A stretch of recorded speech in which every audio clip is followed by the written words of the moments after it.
Never Alone ou Kissima ni Chuna est un jeu développé par E-Line en collaboration avec plus de 40 membres du peuple natif d'Alaska. C'est l'histoire d'une petite Inupiat qui part à l'aventure pour découvrir l'origine du blizzard qui menace son village d'une totale destruction. Elle y parviendra à l'aide d'un renard polaire au pouvoir surnaturel. Tout ça raconté par l'aîné, comme il est coutume dans la communauté autochtone. Kissima,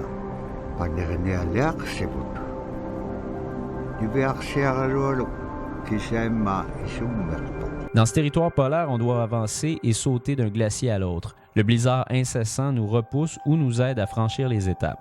C'est un jeu de plateforme avec quelques puzzles assez faciles à résoudre. Notre héroïne détient un bola, une arme utilisée pour la chasse qu'elle peut lancer un peu partout pour atteindre la glace. Cette arme ne lui sert pas vraiment contre ses ennemis. En effet, on ne confronte pas les ennemis dans Never Alone. Quand on en voit un, il est temps de s'enfuir. Se faire courir après par un ours polaire ou un chasseur violent est assez effrayant. Par contre, si on meurt, on reprend exactement où on avait laissé la partie. Notre renard a des pouvoirs surnaturels, ce qui lui permet d'entrer en contact avec des pièces mobiles dans le niveau. Des esprits du Nord. Il peut déplacer des objets pour aider la petite Inupiat à se rendre au point B. On sent un réel lien entre la petite fille et le renard grâce à l'excellent travail d'animation et les petits bruits subtils d'interaction entre eux.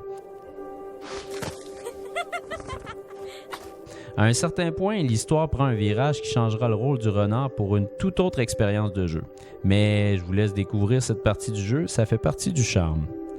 Si on joue seul, notre renard polaire peut être contrôlé par nous à la pesée d'un bouton ou par l'ordinateur.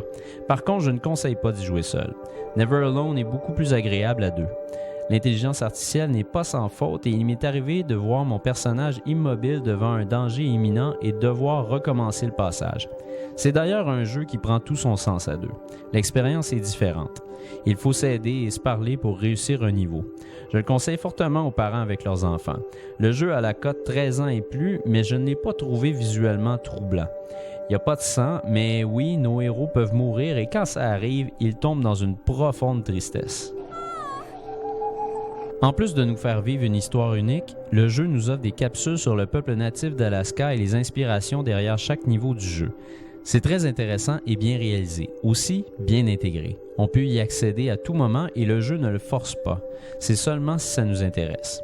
La facture visuelle est magnifique, inspirée de l'art du peuple natif d'Alaska.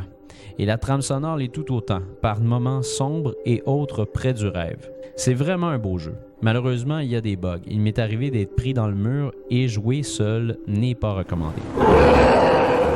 En duo avec ma fille, j'ai adoré le récit de Never Alone. Une expérience unique qui, malgré ses petits défauts, m'a fait rêver et m'a donné le goût d'en savoir plus sur ce peuple lointain.